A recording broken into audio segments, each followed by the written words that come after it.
Welcome to the channel, folks. So today's video is going to be covering how to properly replace the batteries in your Honeywell Home T2 and T3 thermostats. Now, this one here is the T2. It is the manual style thermostat, non-programmable. And this here is the programmable version. They are very similar because they have the same footprint, and the battery locations in the back sides are exactly the same. So this is going to apply to both of these, and I'll show you exactly what to do. Now, you're going to have a low battery indicator on the screen, and the first thing you want to do is to go ahead and make sure the thermostat is in the off position. So make sure it's not in heat or cool. So we're going to go to mode, and we're going to want to switch that to off. So we brought that to the off position there, as you can see.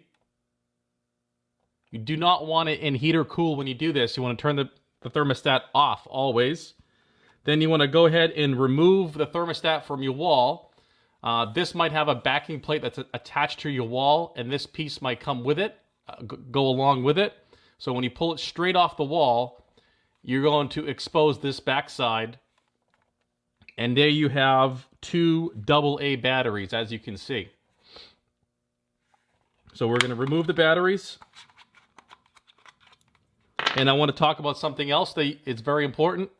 You want to go ahead and take a Q-tip with isopropyl alcohol and go ahead and polish the battery contacts.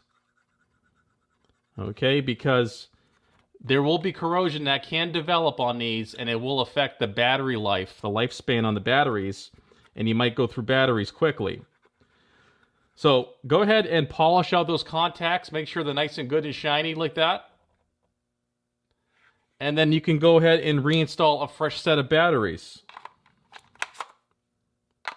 Make sure the orientation is correct. Now, on this programmable thermostat, you may, depending on how long you kept the batteries out or how dead they are, you will have to go back and reset your date and time. So very important, go ahead and set your date and time.